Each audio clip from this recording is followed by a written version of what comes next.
Welcome to Garden Wise Adventures. My name is Malie, and today I'm going to do a video that has me a little miffed.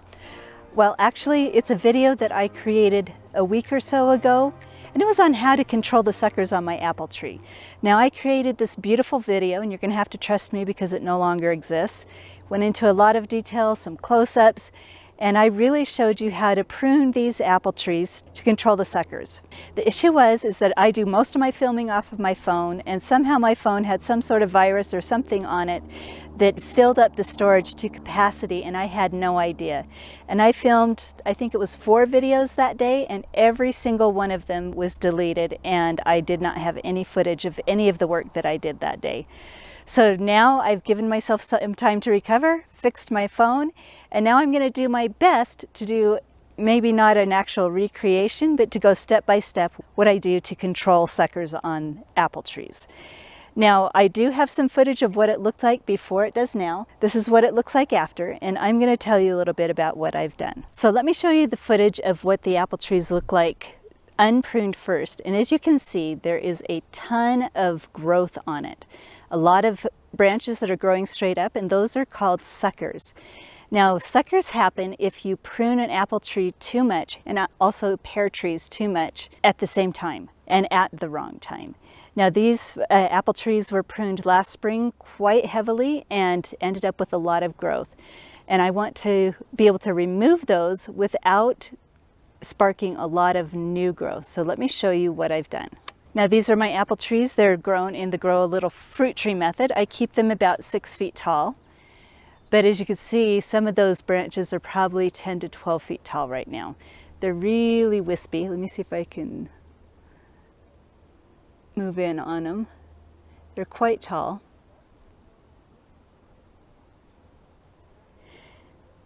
And so what I did when I pruned this tree is the only thing that I wanted to do for this spring is to go through and reduce the number of suckers. Now, I didn't reduce all of them. I only reduced about 20 to 25%.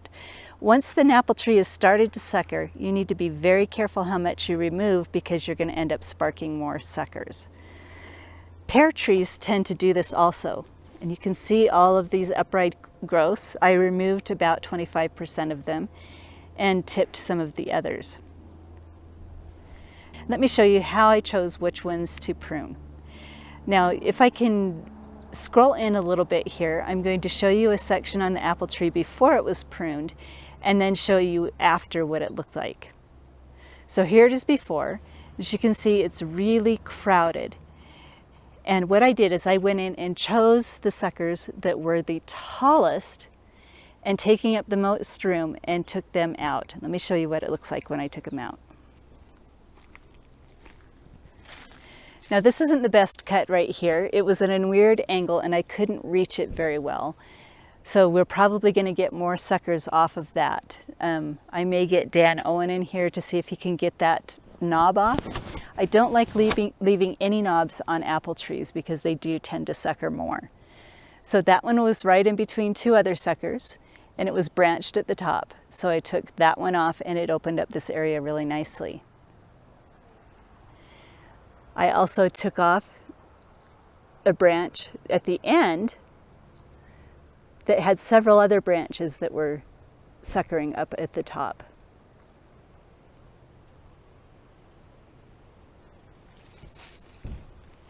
And I did that throughout the tree.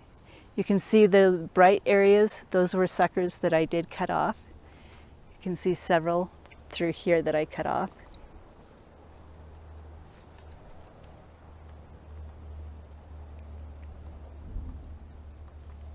So all I really wanted to do was thin out the tree just a little bit during the spring. Now I think I'm going to add a clip here of Dan Owen talking about why he only summer prunes pear trees.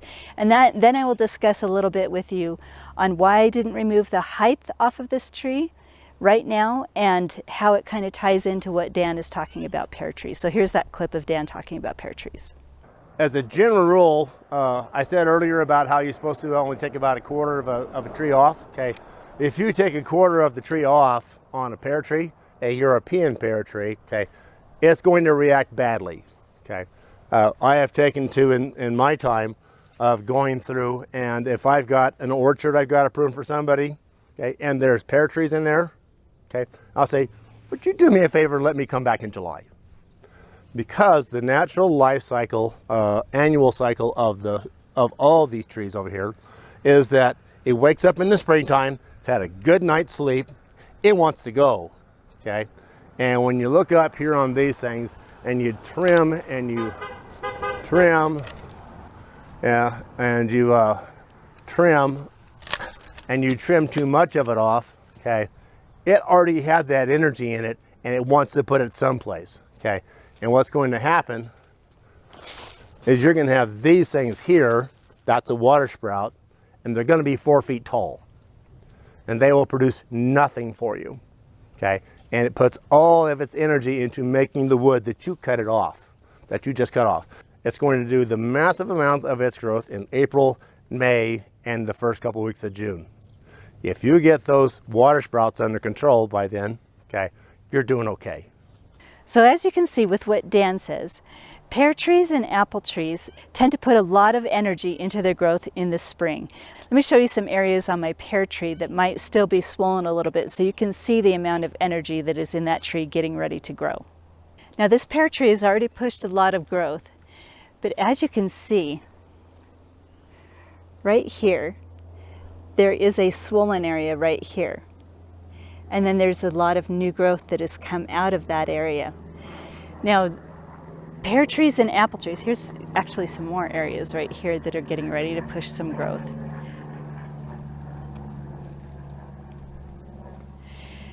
Now, according to what Dan said, if you prune pear trees in the spring with all of that energy ready to push growth, that energy is just going to come out down lower on the branch and push out other buds. So you can see where this was pruned last year and all the growth that came out below that.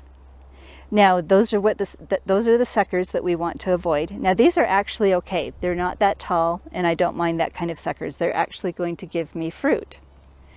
But when you start getting the tall suckers, that's what I want to try and avoid. Now, if you avoid pruning very much in the spring where there's all that energy getting ready to grow, and instead control the height and do some of your pruning in the summer, instead of taking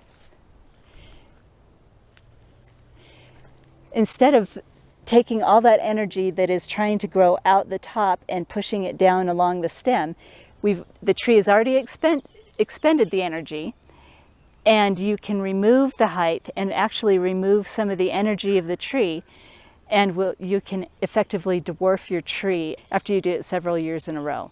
Some trees and in some areas will need summer pruning their entire lives. I quit summer pruning these trees, probably 5 years ago, and until that heavy pruning last year, the height was controlled really well. So what I'm going to do with the height on these trees is I am going to come back this summer and cut them back by 1/2 to 3/4. And that should remove enough energy that hopefully we're not going to get the same suckering issue that we had last year. But as you can see, it's cleaned out quite a bit, and we'll just finish it in the summer. Now, I've done several videos on how to prune peach trees, but I'm going to show you a clip of what my peach trees looked like before I pruned them, and then show you a picture of what they looked like after I pruned those also for size. I try to keep my peach trees about 6 to 8 feet tall, and you'll see the drastic difference between the way I prune peach trees and apple trees. Let me show you that clip first, and then we'll show you my peach trees.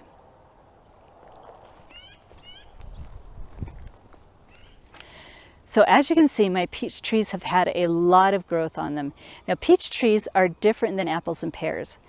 Apples and pears fruit on old wood that has fruiting spurs. And let me show you what a fruiting spur looks like. We're going to switch back to my apple trees now.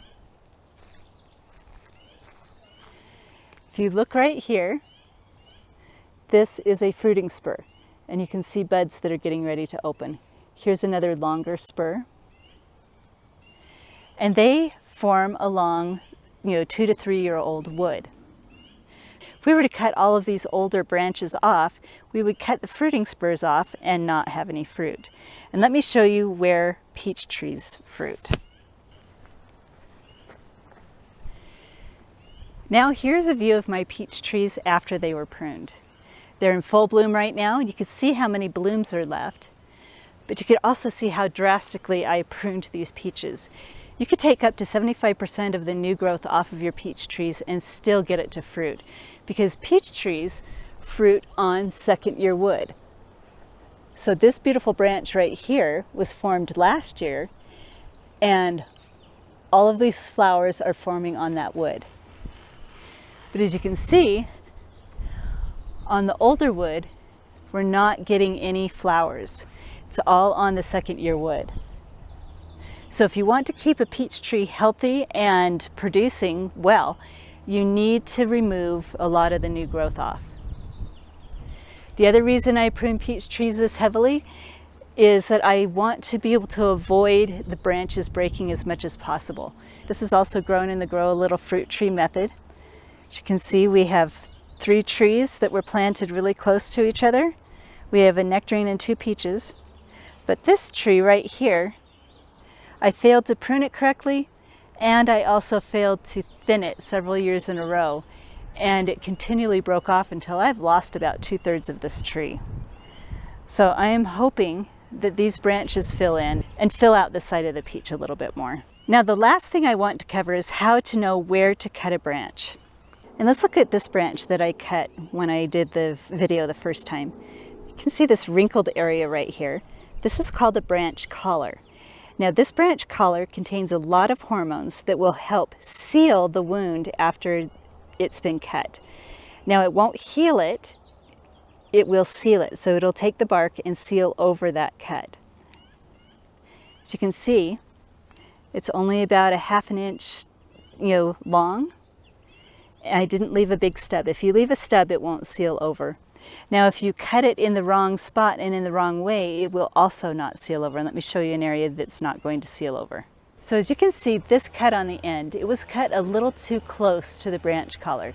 You can see a little bit of the healing around the outside, but you can also see that it will very likely not seal around that cut. Let me show you one that was properly sealed over. So as you can see, this cut right here is still not properly sealed over, but it's getting there. But the one next to it has sealed really well.